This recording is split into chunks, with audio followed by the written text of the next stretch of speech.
नमस्कार, मी आलेली आहे मुंबईमध्ये. आता मुंबईला आल्याच्यानंतर प्रत्येकाला कुठंतरी फिरायला जावं असं वाटतंच. आणि मुंबईला आल्याच्यानंतर मुंबईमध्ये असे निसर्गरम्य असे भरपूर ठिकाणं आहेत. आणि त्या ठिकाणापैकीच एक ठिकाण आहे, मी आता जिथं आलेली आहे ते आहे मनोरी बेट. मनोरी बेटावर म्हणजे मंदिरं आहे, तिथं महादेव मंदिर आहे, दत्त मंदिर आहे आणि गगनगिरी महाराजांची समाधी पण आहे, एकविराईचं मंदिर आहे. तर हे सगळं पाहत पाहत पाहत आम्ही आलेले आहोत. आता इथं दत्त मंदिराच्या इथं थोडंसं बसलेले आहेत. बसल्याच्यानंतर आम्ही इथून तुम्हाला समुद्र दाखवत आहोत.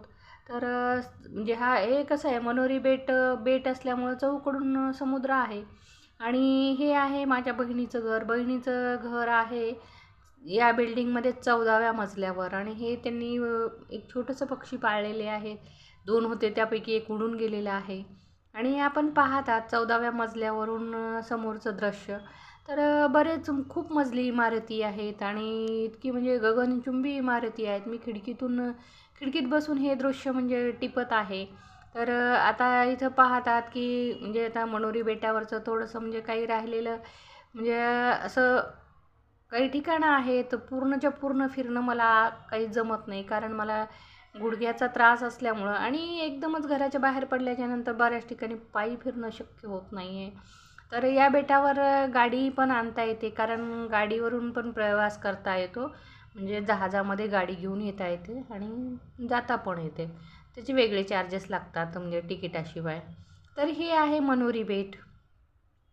तुम्ही जेव्हा केव्हा मुंबईला जाल तेव्हा मनोरी बेटावर जायला विसरू नका, कारण खूपच सुंदर नयनरम्य असं हे मंदिर आहे. आणि तिथले जे वातावरण आहे, निसर्गरम्य असं वातावरण आहे. त्या वातावरणात गेल्याच्यानंतर खूपच असं शांत वाटतं. कुठंच काही नाही आहे, म्हणजे अशी गर्दी नाही, काही नाही, असं सुंदर असं वातावरण आहे. पशु पक्षी सगळं काही आहे तिथं म्हणल्यासारखं. पक्षी आहेत. जर आपण काही खात वगैरे असलं तर तिथं जर टाकलं तर लगेच कावळे पळत पळत येतात, ओरडत येतात. तर असं हे म्हणजे मनोरी बेट आहे. हे आहे गगनगिरी महाराजांची समाधी आहे. या समाधीचं दर्शन घ्यायला मी इथं आलेली आहे.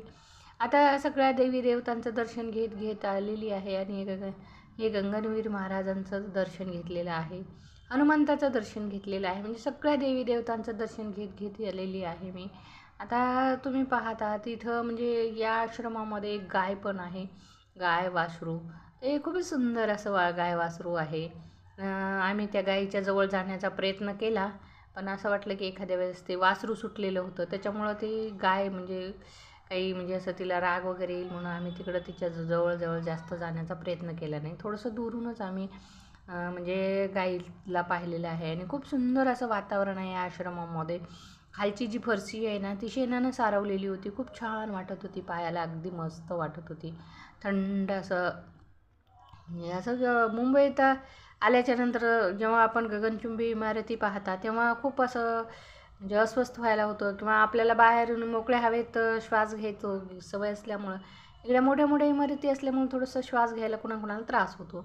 तर आता मी आलेली आहे गेटवे ऑफ इंडियाला. गेटवे ऑफ इंडियाला गेल्याच्यानंतर प्रत्येकाला इथं सेल्फी काढावचा मोह आवरत नाही. आणि प्रत्येकजण सेल्फी काढतात, व्हिडिओ काढतात. आपण पाहतात किती सुंदर जागा आहे. लोक आपापल्या म्हणजे याच्यामध्ये रमरमाण आहेत, म्हणजे फिरण्यामध्ये, पाहण्यामध्ये, फोटो काढण्यामध्ये. लहान मुलं पण मस्त फिरत आहेत. तो इथं फोटोग्राफर पण आहे. पूर्वी पण फोटोग्राफर असायचे. मला वाटलं आता एवढं डिजिटल माध्यम झालेत, फोटो कोण काढत असतील, पण भरपूर लोक तिथं त्या फोटोग्राफरकडून फोटो काढून घेत आहेत. आणि त्यांचा पण बिझनेस अजूनही चांगला चालतो. आता याच्यामध्ये आहे गेटवे ऑफ इंडियाची माहिती.